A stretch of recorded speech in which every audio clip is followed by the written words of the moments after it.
Welcome to the Covenant Podcast by CBT Seminary.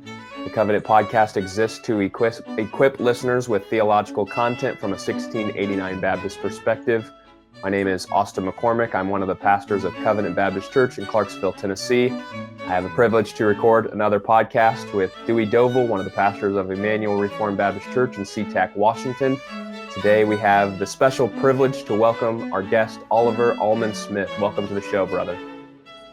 Hi guys, it's really good to be with you from across the pond, of course, the home of the confession. So if that gives me any extra authority, I'll take it from the start. If not, okay, I'm not going to argue. You guys chucked us out once. I don't want to tread on anybody's toes. So. That's great, brother. That's great. Yeah, we had Austin Walker on the show a couple of weeks ago, and I was just telling him how hopefully not sinfully, but envious I am of the opportunities that he has living over on that side of the pond to see some of the historical sites and to have opportunity to dig up resources that help in researching things related to the confession over there. I'm sure it's a great privilege. So we'll grant you the extra authority for the purposes of this conversation, especially since you have written a book related to the topic of our conversation. The title of our episode today is Under God, Over the People, which is, again, the title of a book that you have written on chapter 24 of our confession. This book is published by The Broken Wharf. We will certainly link to it in our show notes so people can pick up a copy of this excellent little book. But since this is your first time on our show, brother, can you just introduce yourself to our audience? For sure, yeah. Thanks for that, Austin. And by the way, brother Austin Walker is a dear friend and brother, and I do warmly commend him to you. I'm sure he was a blessing when he was on. Maybe about his book Hot Water or some other book, I don't know, but that's a good one he's written recently. Or his book on John Hall Jr., Robert Hall Jr. That is a very good book. You know, if you haven't seen that, get that. Anyway, thanks for your invitation. My name's Oliver, and I've been ministering here just north of Manchester in a little old mill town. It used to be a cotton mill town, actually. We brought the cotton over from your side of things, and then we processed it all here. We spun it, and we weaved it, and we dyed it, and all the rest of it. And that's what happened here in this town for many, many years. Of course, about 30, 40 years ago, that all came to an end. That was all done overseas, mainly in India.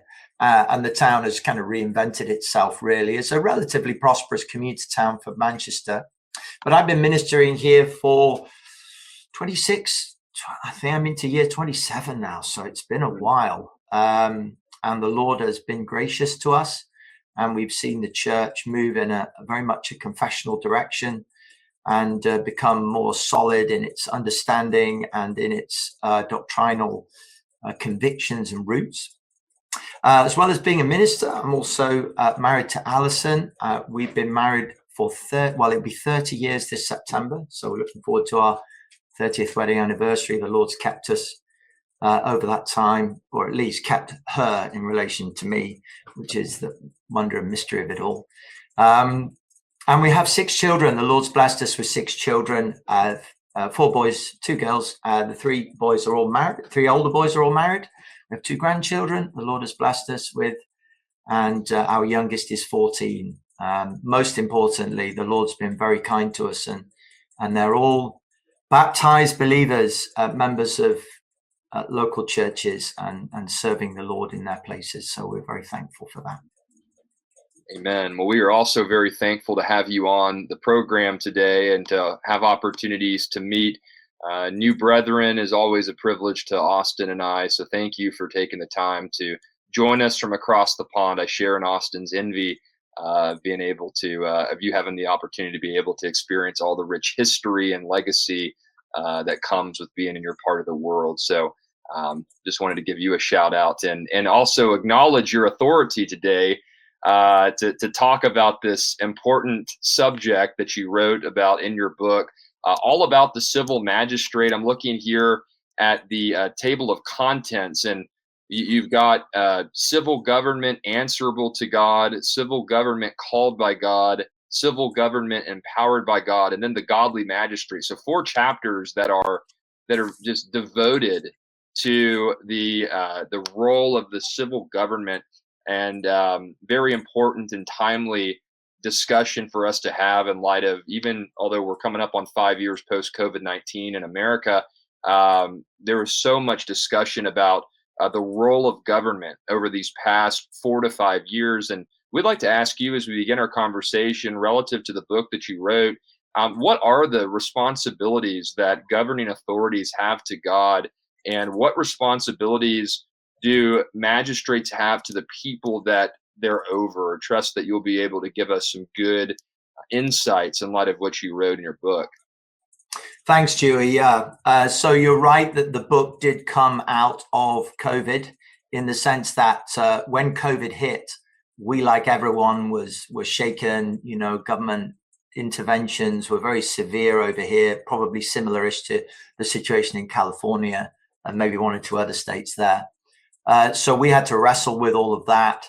And one of the beauties about being confessional is that you don't have to go right back to the drawing board. You don't have to kind of pull out your Bible, read from Genesis 1 and try and work it all out from scratch. You know, we have a confession of faith, and our confession of faith put together in the late 17th century, rooted in that historical tradition of confessions, beginning in the Reformation, working through the Puritan period, you know, coming out particularly of the Westminster and Savoy tradition. Our confession of faith was written at a time of tremendous upheaval, wasn't it? And tremendous interference of civil authority in churches and in church life. You know, you just think of the Great Ejection of 1662, for example, 15 years before our confession was written.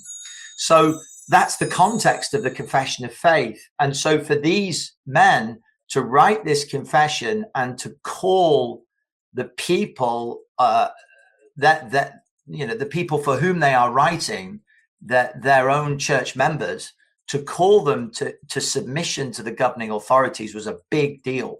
You know, it's not as though we can say, well, at that time it was easy and now we have difficulties. It's the other way around. We've had it easy for so long that when we experienced government overreach, we weren't ready for it. They were ready for it. They experienced it all the time.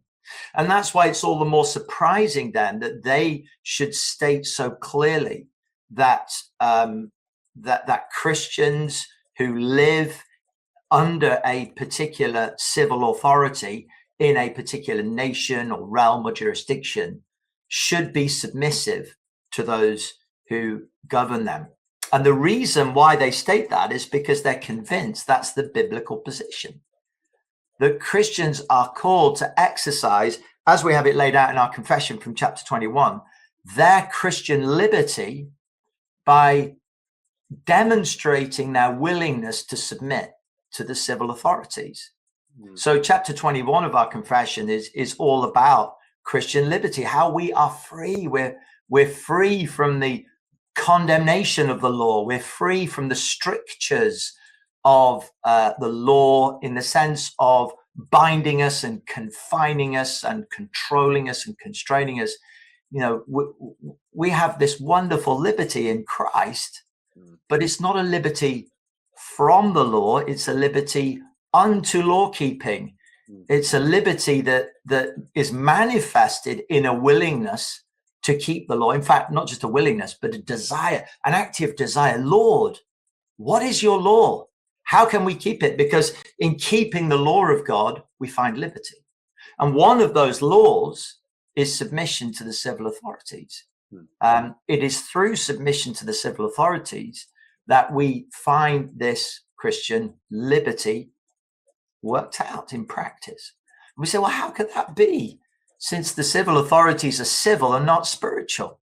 Well, there's an important distinction here. They are civil and not spiritual, that's true, but they're not civil over against, they're not secular over against civil. We often talk about secular authorities. Our authorities are not called to be secular.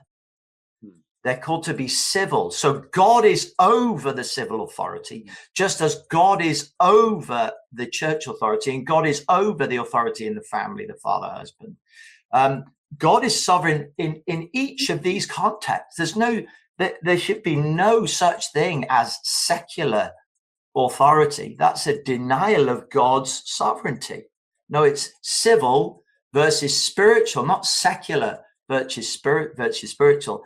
And that then opens this whole point that we are as much civil beings as we are spiritual beings.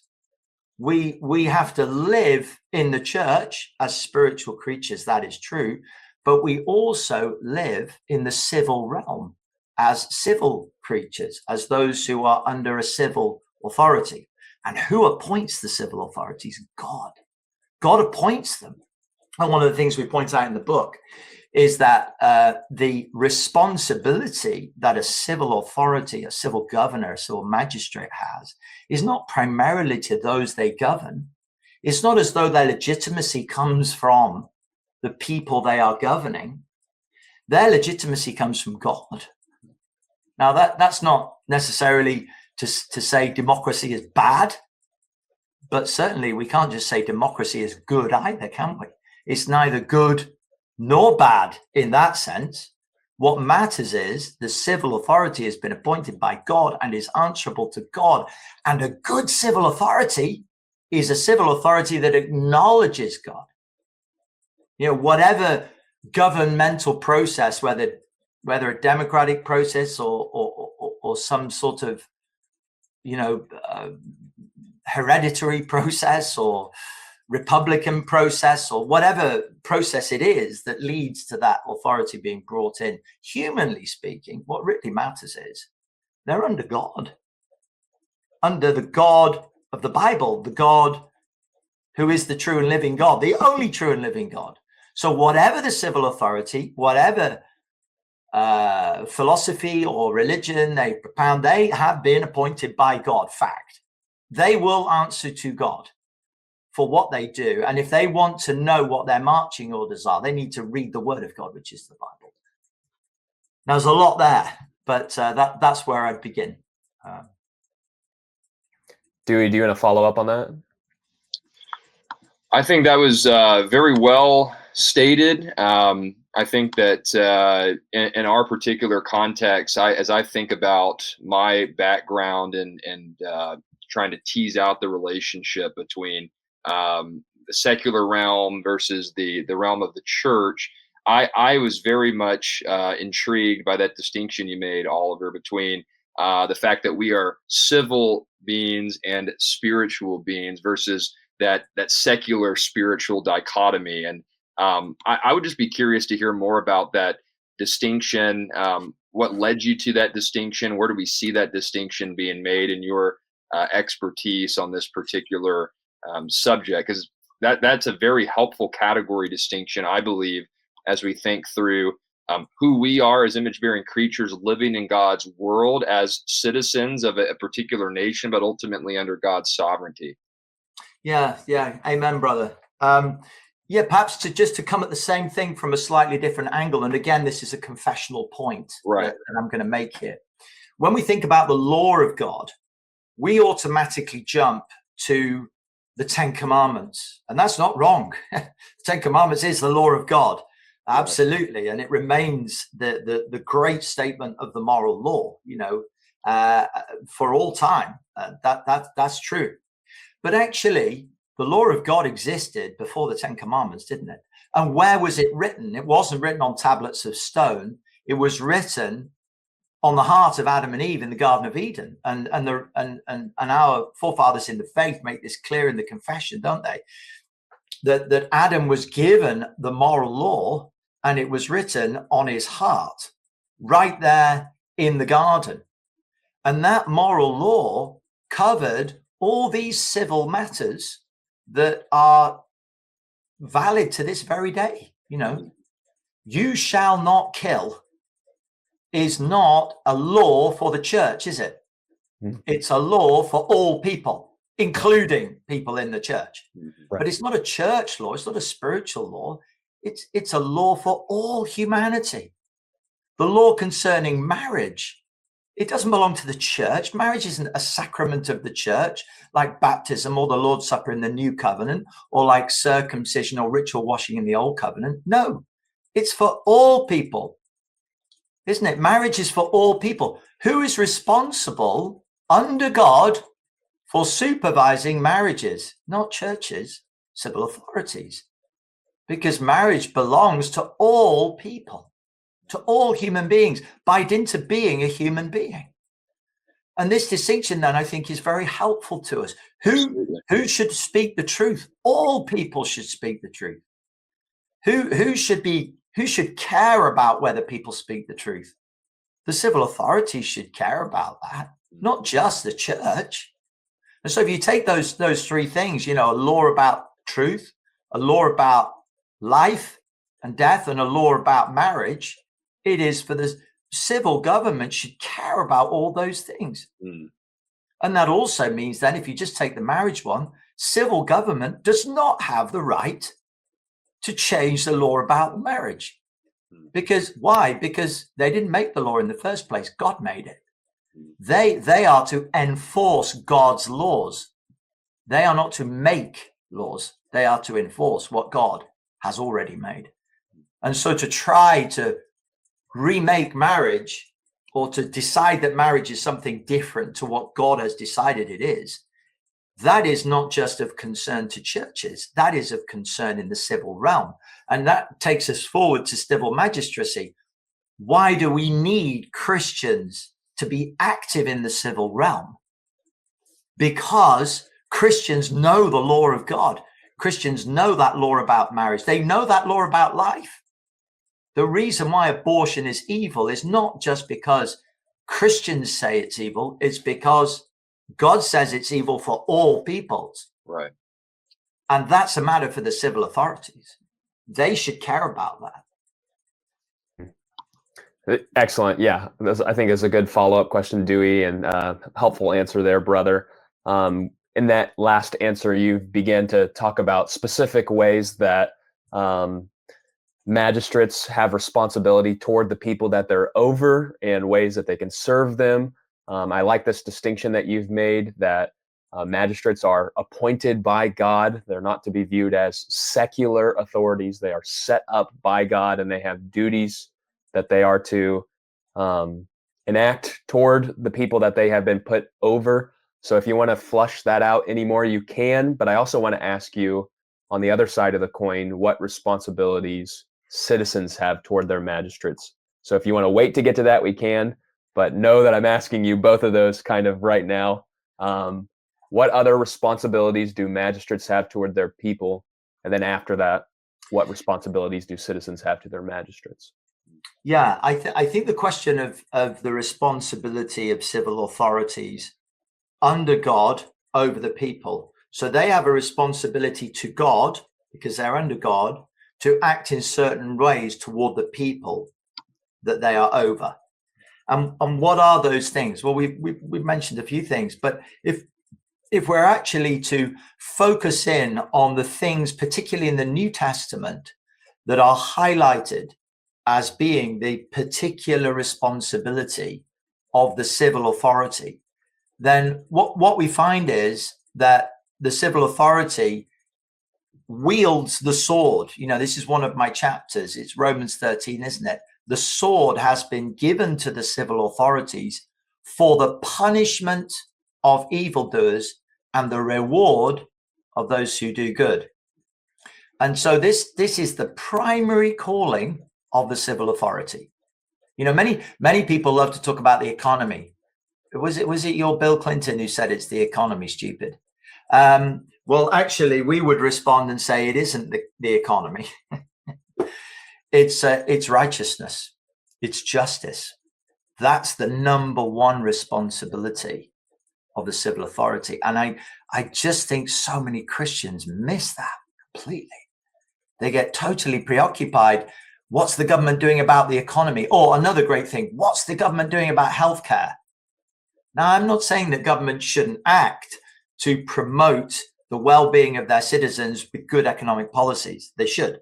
I'm not saying government shouldn't act to promote the health and well-being of those over whom they have authority. They should, insofar as they can. But when you look at the New Testament, you show me a verse which says civil authorities are responsible to God for the wealth of their people. I don't find that. Or civil authorities are responsible to God for the health of their people. I've not seen that. But civil authorities are responsible to God for justice and righteousness amongst their people. Absolutely. That's right there, isn't it? Now, it's interesting. We would say, as we look at our Old Testament particularly, that prosperity, economic prosperity, all kinds of prosperity, health, well-being are all rooted in what? Righteousness, justice. Now, what comes out of righteousness and justice? Well, peace, for a starter. You can't have proper peace without righteousness. Why is there so much warfare and conflict in the world? Why is there so much lack of peace? Not because of economic reasons or health reasons, but because of injustice. And if civil authorities took their first responsibility before God seriously and realized we have to build a society that is rooted and grounded and founded on righteousness, justice, truth, goodness, where we punish what is evil and we reward what is good, then all these other things will flow out of that. So I think Christians would do well to understand that, to get their heads around that, and to realize when it comes to, for example, voting intentions, what are the primary concerns? What are the primary questions we should be asking? And the primary questions are questions about righteousness and justice and truth. So yes, no, abortion is a terrible evil. It is a blight on our societies. It is the destruction of life. It is a defiance of the God who cares for the vulnerable and the weak and the frail and the outcast and so on and so on and so on. Wow, we should be caring about that. That terrible injustice and wickedness, just as an example, because that is what God is calling civil authority, and they wield the sword, and it's a real sword. Go back to Genesis 9. If a man sheds blood, by man his blood shall be shed. This is not a metaphorical sword. This is a real sword. And it is to be wielded by whom? Not by the elders in the church. No sword for them. Not by the father or the husband in the family. No sword for him. It's the civil authorities who have the sword. And it is a gross dereliction of their duty when they fail to use the sword as God has commanded them, as God has given it to them, for the rewarding of evil and the punishment, for the rewarding of good and the punishment of evil. It's, as I say in the book, it's a two-edged sword. Yes, we must punish evil, but we must also reward good. And that is how we build righteousness, justice, and truth in our societies. That's how we build a society that is healthy and strong, which is the will of God. That's the calling of government. If you go back to Genesis 9, Genesis 9 comes after the flood, and the flood comes after Genesis 6. And what is happening in Genesis 6? Violence and sexual immorality have so engulfed the earth that the earth is rapidly turning into hell. God wipes the earth clean, Genesis 7 and 8, and then sets up a new regime in Genesis 9, where those who are in authority, later we know this, Romans 13 is confirmed, the civil government, have to exercise justice and righteousness and truth at the point of the sword. So that really is the primary calling of civil government. And then, 1 Timothy 2, once you've got justice and righteousness in place in society, then you've got a foundation for what Paul calls quietness, peace, harmony, so that we can pursue godliness, so that we can go about the work of gospel ministry. And although the civil authority is never responsible for what goes on in the church, that's the responsibility of the elders and of those in spiritual government. Again, they're under God over the people in the church. So you've got the spiritual realm. That's not the responsibility of civil authorities to rule over that, but it is the responsibility of civil authorities to establish the peace, the harmony, the justice, the righteousness, which leads to this quietness and leads to this freedom, this liberty for Christians to go about the work of the gospel, worship, ministry, evangelism, mission, and so on. Very good. So we've talked about the duty that magistrates have to the people that they're over, and now other side of the coin. What responsibilities do citizens have toward their magistrates? Okay. Well, the first thing I would say is, again, something we've already said, which is we need Christians to take up the civil magistracy.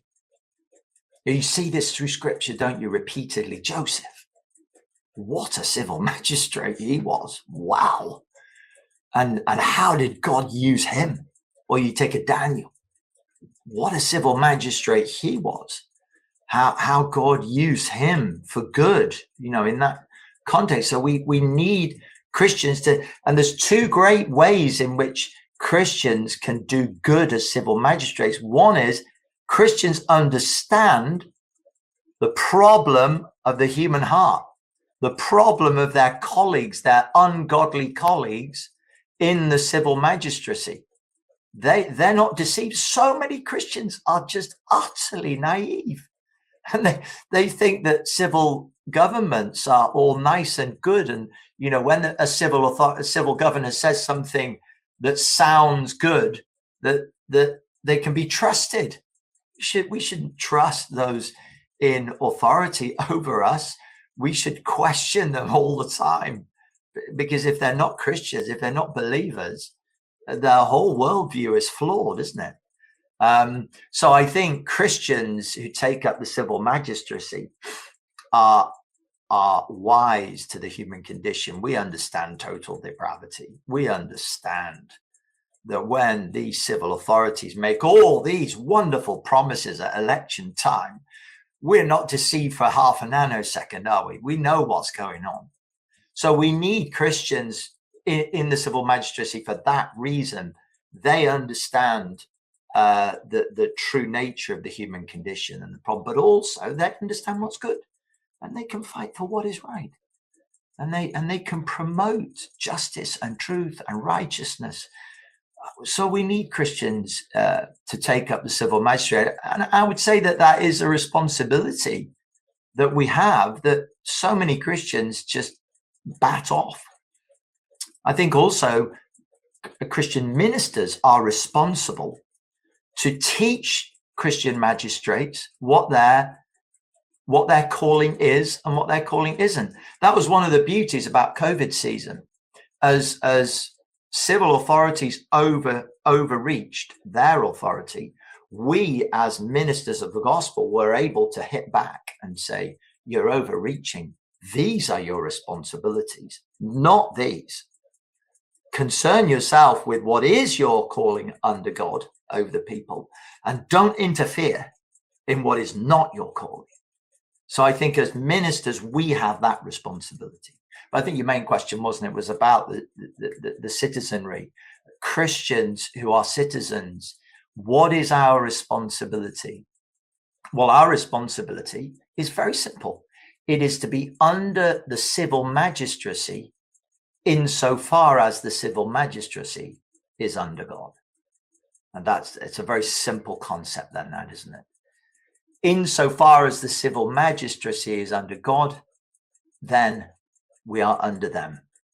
When they defy God, then we defy them, or we at least refuse to obey them. Maybe defiance is too strong a word. I think the concept of civil disobedience is a very helpful one, because it's not the responsibility of Christians to overthrow civil authorities. I'm not saying it's always wrong to do that, but I am saying that isn't our primary calling. Our primary calling is to be under the civil authority that God has appointed insofar as they are under God. And then when they defy God or deny God or resist God, then we have to resist them. So, I mean, concrete example, if the civil magistracy calls for taxation, we're free to disagree. With high taxation, for example, we can disagree all we like, but we have to obey. Now, Jesus is very clear: render to Caesar the things that are Caesar's. We have to put ourselves under the civil magistracy insofar as what they are doing is lawful under God, and they have the right to call for taxation under God. So we have to submit ourselves to that. If the civil authorities put a speed limit on the road or make rules about which kind of vehicle you can and cannot drive, then we have to submit to that authority. It's because they have the right to do those things. But if they start commanding us to do what is wicked or preventing us from doing what is righteous, then we have to resist their authority, don't we? Why? Because they're under God. So since their authority comes from God, if they defy the God who gave them their authority, then we must resist them insofar as that is the case. So if, for example, they command us not to pray, or they command us not to preach, or they command us not to worship, then we resist their authority because they do not have the right to do that. Or if they would command us to send our children to a particular kind of school where they are taught things that are in defiance of the scriptures, then we resist their authority. They don't have the right to do that. That's an overreach of their authority. You've already mentioned the need for Christians to serve in positions of civil authority, and we often pray for God to raise up men and women to serve in those capacities in our own nation. I know our church certainly does, that we would have leaders that would uphold biblical standards of righteousness, and those who will desire to see righteousness prevailing throughout our immediate context as well as our state and national context as well. There's also a confessional basis regarding the lawfulness of Christians becoming magistrates. And I wonder if you could elaborate on that point regarding what the confession is teaching or seeking to express through the lawfulness of Christians becoming magistrates, and maybe even the historical context that prompted that emphasis within the 1689 confession. Yeah, thanks, brother. Great question. So paragraph 2 of our confession simply states it is lawful for Christians to accept and execute the office of a magistrate when called thereunto, in the management whereof, as they ought especially to maintain justice and peace, according to the wholesome laws of each kingdom and commonwealth. So for that end, they may lawfully now, under the New Testament, wage war upon just and necessary occasions. So it's very clear, isn't it, that they were emphasizing the righteousness of a calling to the civil magistracy. And it's interesting they would use that terminology when called thereunto. They're elevating this to a high level. And why are they doing that? Well, they're doing that because they believe that the civil magistracy has been appointed by God. Now, that our forefathers elevate the civil magistracy to a very high place. They're saying, that a husband and a father is called by God in the home. They're saying that elders and deacons are called by God in the church to lead. Well, civil magistrates are also called by God to exercise authority in the civil realm. And it's God who establishes the civil realm.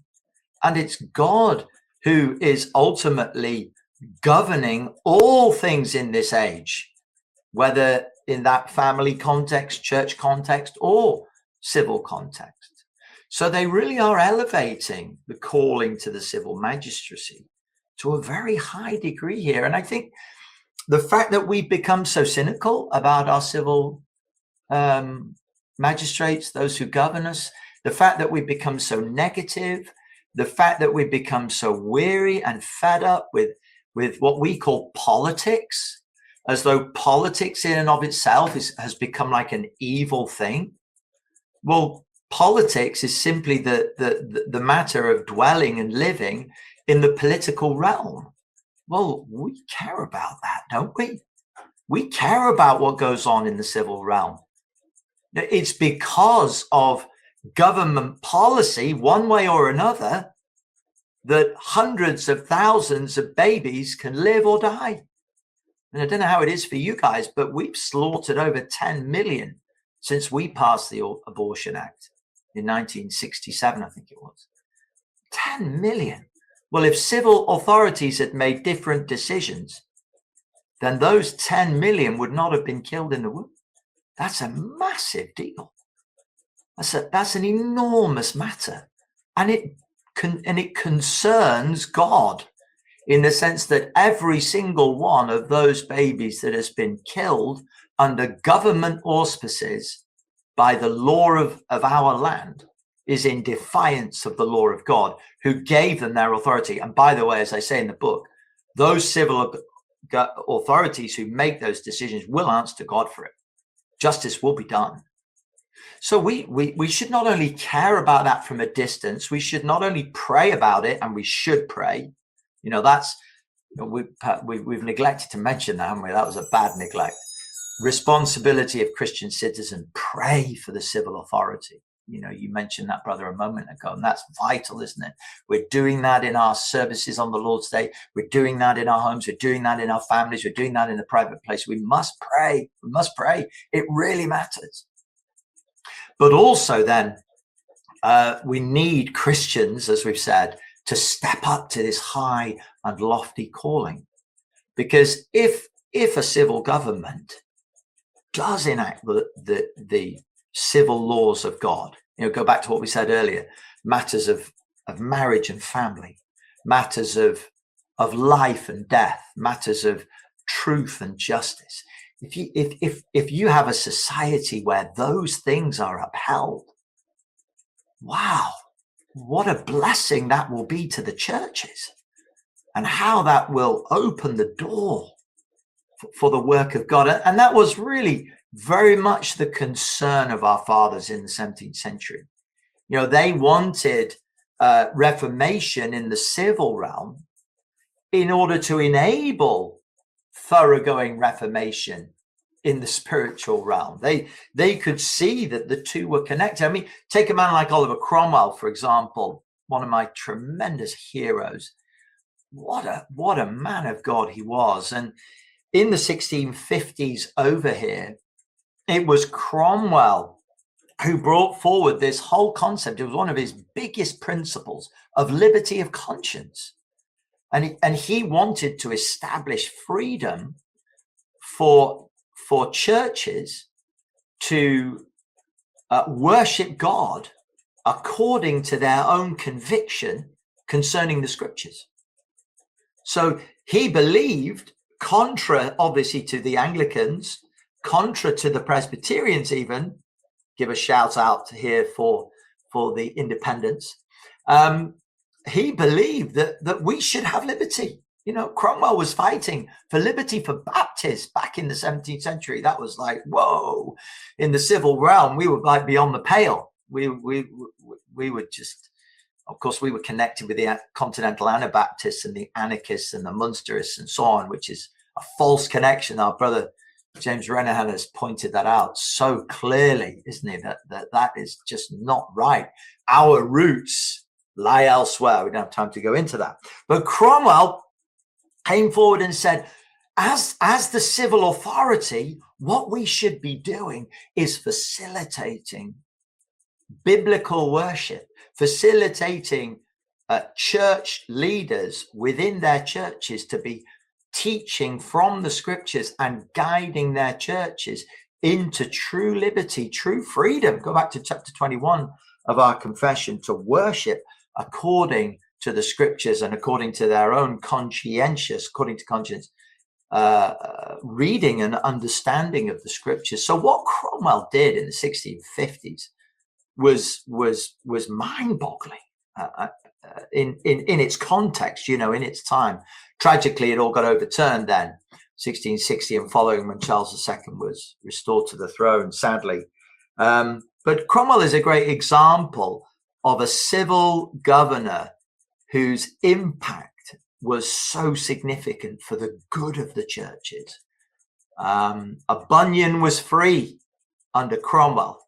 He was not free under Charles. And that was the difference. This has been an excellent conversation. Thank you, brother, for writing this book that I trust is a helpful resource to not only Reformed Baptists because of its direct relation to our own confession of faith, but to all Christians as they seek to see from the scriptures duties that magistrates have to God and to the people that they're over, and duties that Christians have towards their magistrates. We want to give you the final word, though, in this conversation. What final thoughts do you have about your book or anything else we've been discussing in this conversation? Yeah, homing in, brother, just one final point, homing in on the individual Christian, and as a preacher, really making an applicatory point here. As Christians, we have a responsibility to obey the civil government where they are under God, and to resist them where they're against God. And perhaps often we do the very opposite. We disobey them when we ought to obey them, and we obey them when we shouldn't. Let me give you an example. It's COVID season, and your government or your local authority, your state rule, whatever it may be, has commanded you that you are not allowed to worship God. So you're not allowed to travel to worship, but you are free to go buy your groceries. I mean, it is bizarre, isn't it? And so what do? You obey their command not to worship, and you don't go to worship God. But you disobey the law regarding keeping the speed limits, and you speed when you're on your way to do your grocery shopping. I mean, what are we doing as Christians if we are merrily obeying them where we shouldn't be and failing to obey them where we should be? We need to examine ourselves and get this right. Civil authorities are under God. And so our primary obedience is to God himself. And where God has delegated authority to them in relation to whatever it may be, taxation, health and safety, speed limits, whatever it may be, we're to obey them. We're not free to do whatever we feel like doing just because we don't think it matters. We must obey them. And it's sinful if we don't. We're defying God if we don't. But if they make a command or forbid us from doing what we should be doing, then we have to resist that, don't we?